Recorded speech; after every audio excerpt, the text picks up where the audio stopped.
우리 기도하심으로 피우다 시작하겠습니다. 하나님 감사합니다. 오늘도 말씀 앞에 우리를 불러주시고 말씀을 묵상하게 하시니 감사합니다.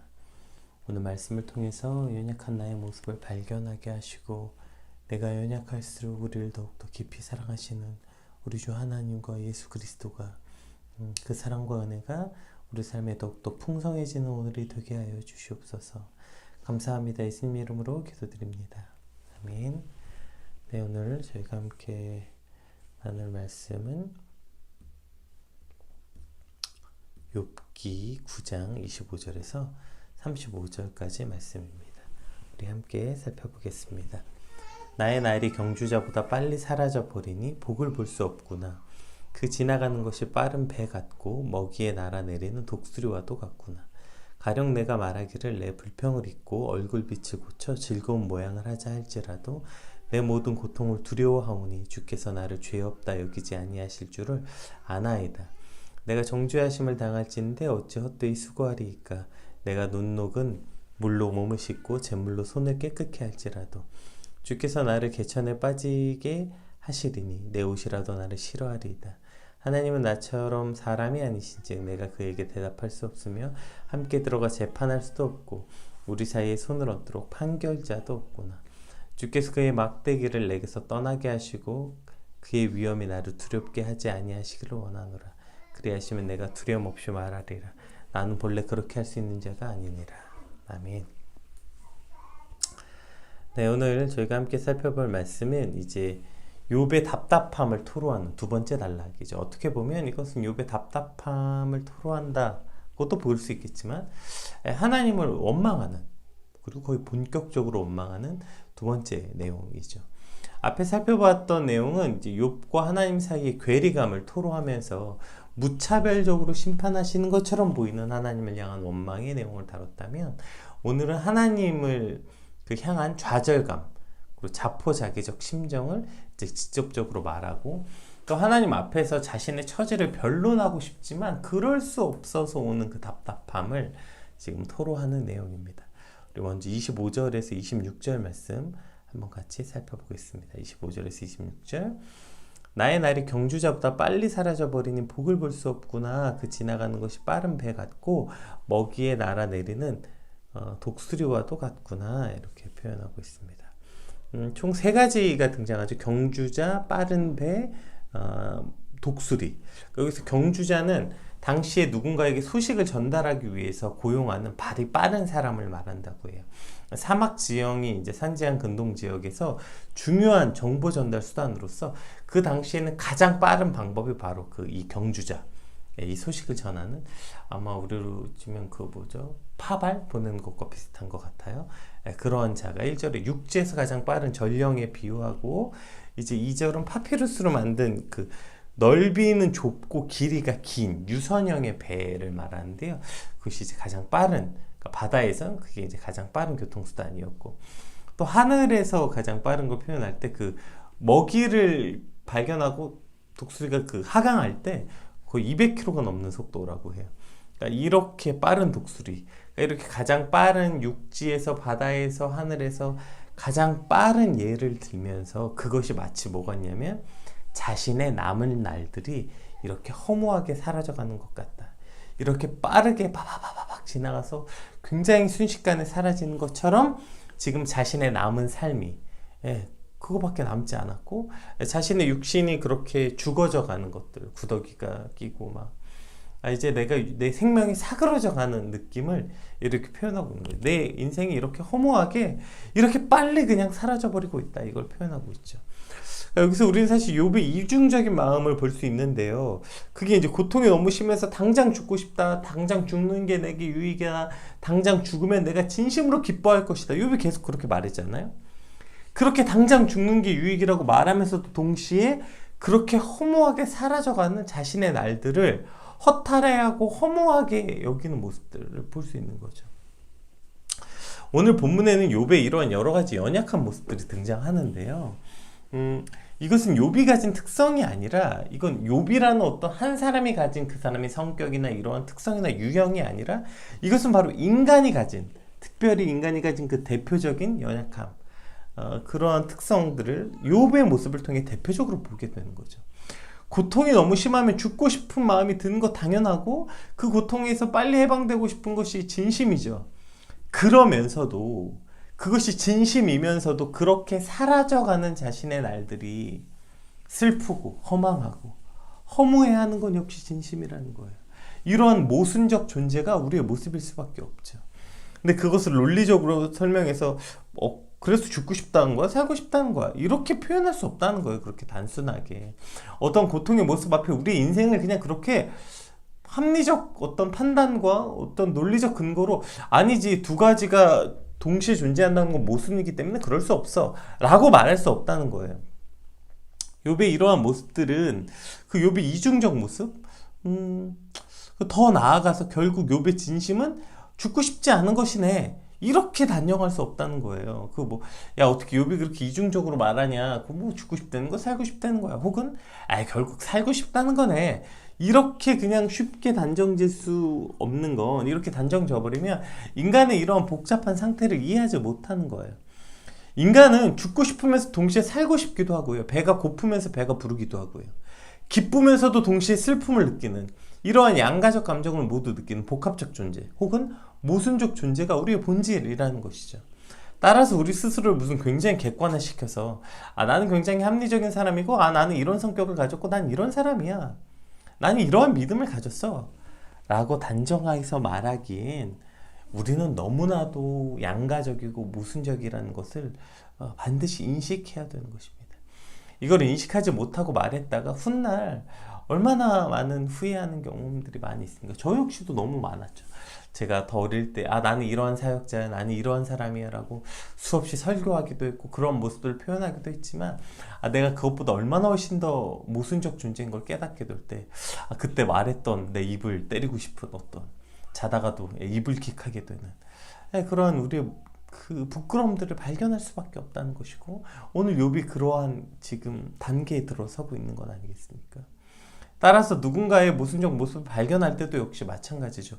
야, 저 사람 어떻게 저렇게 이중적이냐, 저 사람 어떻게 저렇게 모순적이냐, 이렇게 우리가 판단하고 손가락질 하는 것이 아니라 그것이 인간의 연약함이라는 것을 기억하고 나 역시 그런 모순 덩어리라는 것을 사실 우리는 기억해야 되는 것입니다.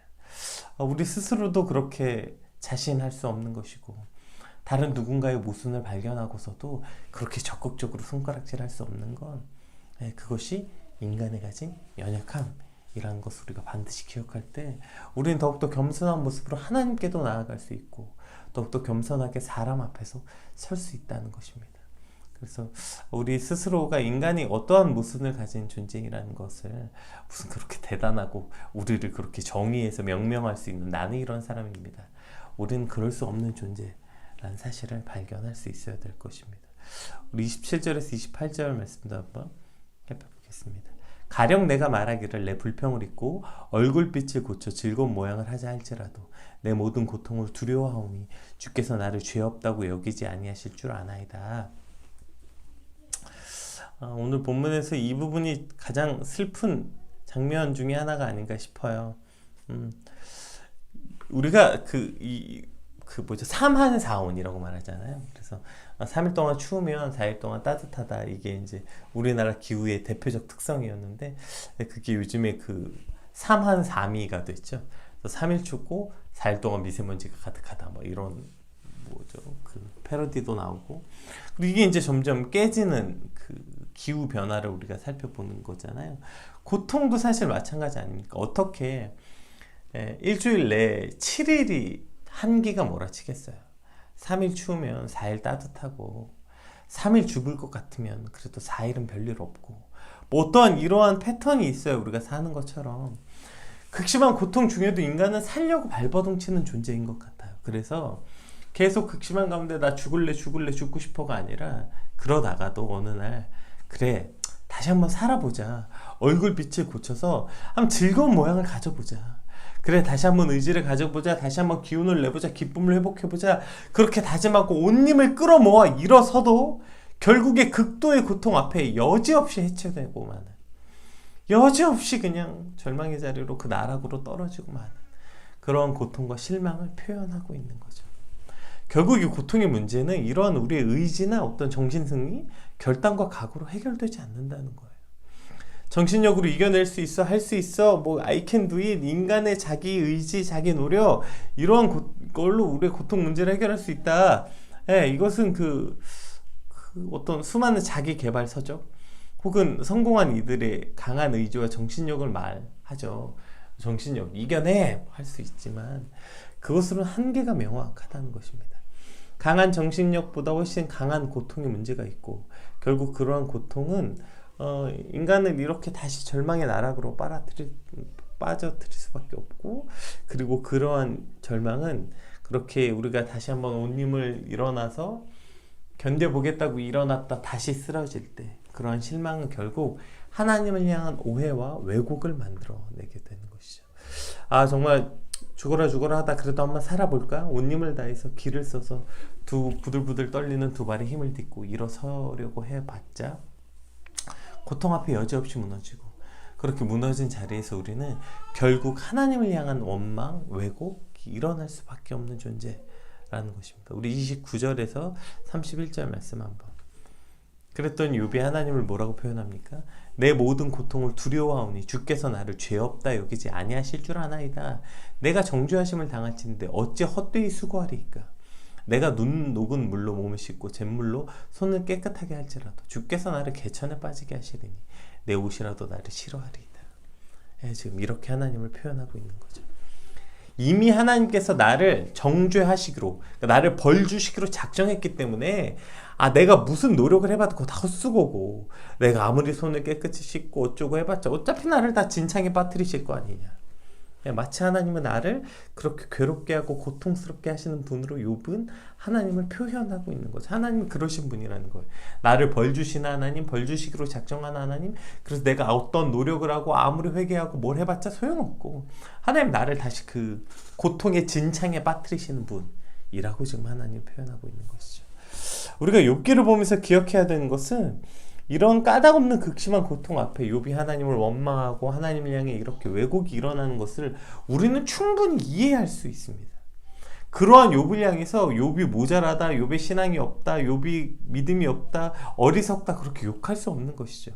왜냐하면 그것이 인간이 가진 명확한 한계이기 때문이고, 또 그러한 한계를 알아야 더 높은 영적인 단계로 나아갈 수 있기 때문이죠. 그러한 현실, 그러한 진짜 고통을 깨달아야 진짜 은혜도 깨달을 수 있기 때문에 그러한 단계로서 나아갈 수밖에 없는 것. 그러니까 결국 이러한 단계를 욥이 반드시 거쳐야 하는 것이기 때문에 이러한 욥을 어리석다 욕하거나 믿음 없다고 말할 수 없게 되는 것입니다.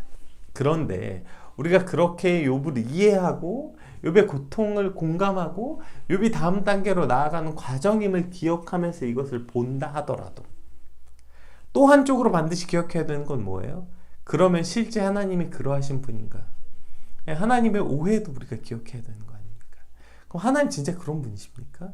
하나님 정말 우리를 그렇게 정죄하시고 이렇게 막대기 딱 들고 있다가 너 잘못 가기만 해봐라 그렇게 탁 주시고 때릴 준비하고 계시는 분이에요?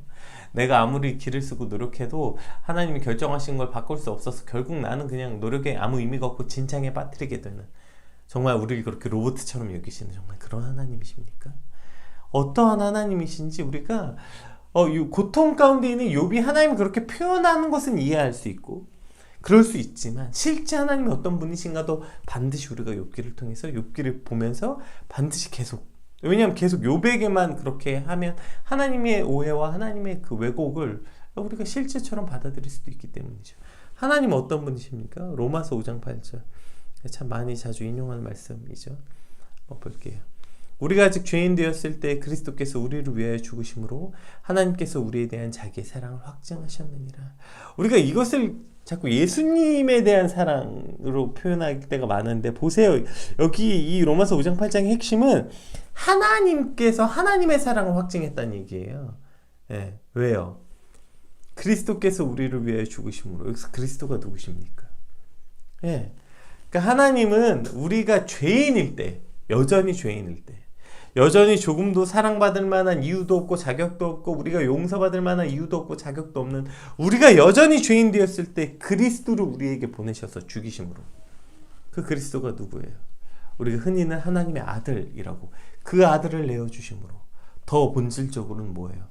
하나님 스스로 인간의 몸으로 오셔서 우리를 위해서 죽으심으로 네, 우리에 대한 사랑을 확증하신 분. 여러분 이것이 하나님의 실체입니다. 이것이 하나님이 인간을 향한 실체이고 인간을 향한 하나님의 사랑이며 인간을 향한 하나님의 은혜인 것이지. 우리가 고통 가운데 하나님을 향해 그렇게 왜곡할 수 있겠지만 이것이 실제 하나님 아니십니까? 그냥 우리를 고통 가운데 내버려두고 고난 가운데 그냥 버려두고 그래 다 그렇게 칼 같은 어떤 공의의 기준을 가지고 계시면서 너 벗어났어? 맞아야지. 그래 그럼 너 죽어야지. 이러신 하나님이 아니시라는 것. 우리가 반드시 이것 또한 짚고 넘어가야 되는 것. 우리가 고통 가운데 고난 가운데 하나님을 향한 그런 왜곡이 일어날 수 있지만 그럼 그것이 실제인가? 아니요. 그것은 실제가 아닙니다. 실제 하나님의 은혜는 하나님의 사랑은 이것이 실제죠. 정말 하나님이 욥의 표현대로 그러한 하나님이셨다면 우리는 아무도 살아날 수 없었겠죠. 욥도 그걸 알지만 고통 가운데 저렇게 말하고 있을지도 모르겠죠. 어쨌든 실제 하나님은 우리를 저렇게 이미 정죄하시기로 결정해 놓고 헛된 수고를 하게 하시고 우리를 진창에 빠뜨리시는 하나님이 아니라는 것. 그 하나님은 어떻게든 우리와 같이 사랑하시고 우리를 그렇게 사랑으로 인도하신 하나님, 그리고 그 하나님의 은혜와 사랑 때문에 오늘도 우리가 오늘을 살아낼 수 있다는 사실을 우리 다시 한번 기억해야 할 것입니다. 우리 31절에서 32절에서 34절 오늘 이제 욥의 그 마지막 이 구절. 욥은 근데 이것을 알고 말한 건 아닐 텐데 이렇게 말하죠. 하나님은 나처럼 사람이 아니신즉 내가 그에게 대답할 수 없으며 함께 들어가 재판을 할 수도 없고 우리 사이에 손을 얹을 판결자도 없구나. 주께서 그의 막대기를 내게서 떠나게 하시고 그의 위엄이 나를 두렵게 하지 아니하시기를 원하노라. 그리하시면 내가 두려움 없이 말하리라. 나는 본래 그렇게 할 수 있는 자가 아니니라. 네. 그러니까 욥이 지금 뭐라고 표현하고 있냐면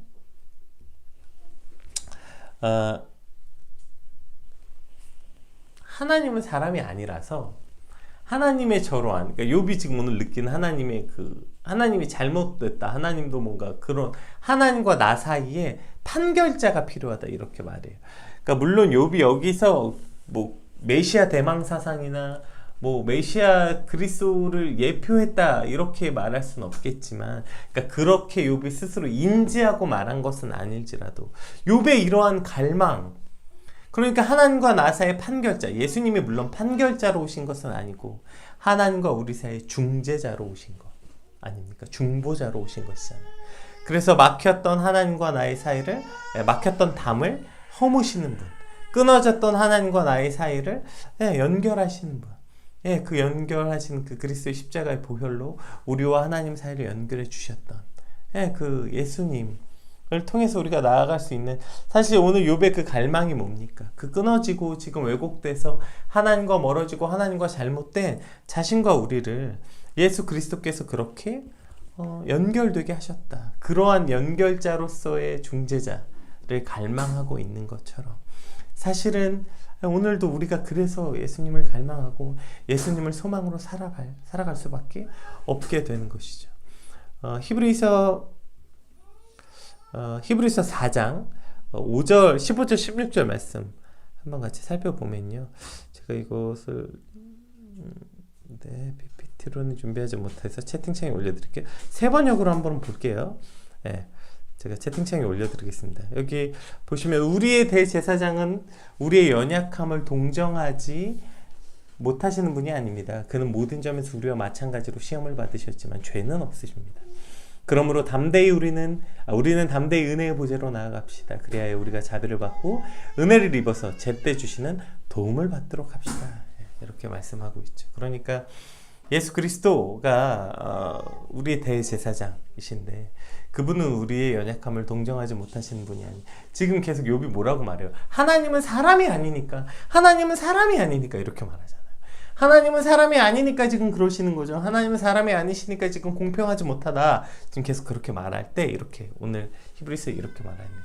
대제사장이 왜 우리의 연약함을 동정하지 못하시는 분이 아니냐면 그분은 우리와 마찬가지로 시험을 받으셨다. 이게 무슨 뜻입니까? 그분은 우리와 마찬가지로 완전한 사람이셨다. 그분은 마찬가지로 완전한 사람으로 우리에게 시험을 받으셨고 완전한 사람으로 연약한 인간으로 오셨다. 그러나 그분은 죄는 없으시다. 따라서 우리의 연약한 그 오늘 본문에 계속 살펴봤던 인간의 연약함, 이것이 오늘 본문 거의 주제니까요. 그 인간의 연약함을 그대로 가지고 오셨던 예수 그리스도. 오늘 그 욥의 항변, 하나님은 사람이 아니잖아요 라고 말하는 그 그리스도가 완전한 사람으로 오셔서 완전한 연약한 인간으로 오셔서 우리의 연약함을 그대로 체휼하시는, 동정하시는, 공감하시는, 함께 하시는 분으로 오셨다는 거죠. 그러므로 우리는 담대히 그 예수 그리스도 앞으로 나아갔을 때 예수 그리스도의 자비와 은혜를 힘입어 주시는 도움을 갈망할 수 있게 된다. 이렇게 말씀하고 있는 것입니다. 오늘 그 이 욥의 갈망, 하나님은 사람이 아니니까 하나님과 나 사이에 판결자가 필요하다. 그래서 예수 그리스도가 오늘 우리에게 오셨죠. 그리고 우리의 연약함을 체휼하시는 그분께서 우리가 얼마나 연약한지 그분도 인간이셨고 그분도 인간의 몸으로 오셨고 물론 죄는 없으시지만 그 모든 인간의 연약함을 아시는 그분께서 우리의 모든 고통을 아시고 충분히 체휼하시고 내가 안다. 나도 그 고통을 겪었고 아니 누구도 겪지 못한 아마 인간 중에 욥보다 더한 고통을 받았다. 예수님을 말할 수 있겠죠. 대표적으로. 그러한 어떤 고통 가운데서 그 고통을 이기시고 죄를 짓지 않으셨으나 우리의 모든 인간의 연약함을 체휼하시는 그분이 바로 예수 그리스도라는 사실을 기억할 때 우리가 오늘 그 은혜의 보좌 앞으로 나아갈 수 있고 그것이 결국 우리의 연약함의 의미인 것 같아요. 결국 우리가 그렇게 연약할수록 우리를 더욱더 귀히 여기시고 우리의 연약함을 비난하거나 우리의 연약함을 닥달하시지 않고 너의 연약함을 안다. 그래서 너희가 나의 은혜가 필요하다. 말씀하시는 그 은혜의 보좌로 우리가 나아갈 수 있게 되는 것입니다. 따라서 우리의 연약함은 그냥 약점이고 연약함으로 끝나는 것이 아니라 그 연약함은 곧 하나님께 나아갈 수 있고 예수 그리스도의 은혜의 보좌로 나아갈 수 있는 우리의 동력이 되는 것입니다. 오늘 욥의 이 불평과 불만, 원망, 하나님을 향한 토로 이것은 그냥 원망이 아니라 결국 그 연약함, 욥의 연약함은 곧 우리의 연약함, 인간의 연약함이며 그 인간의 연약함은 그 연약함에서 끝나는 것이 아니라 더욱더 빛나는 은혜의 보좌로 나아갈 수 있게 되는 동기와 계기가 되는 것입니다. 그리고 오늘 그 동기와 계기로 오늘 저와 여러분을 초청하고 계시는 것이죠. 따라서 오늘 나의 연약함을 붙잡고 하나님 앞에 나아가는 저와 여러분 되시길 주님의 이름으로 축복합니다. 우리 받은 말씀 놓고 함께 같이 기도합시다. 하나님께 나아가게 하여 주시옵소서. 나의 연약함으로 주님 앞에 온전히 나아갑니다. 우리 같이 받은 말씀 놓고 기도하겠습니다. 기도합시다.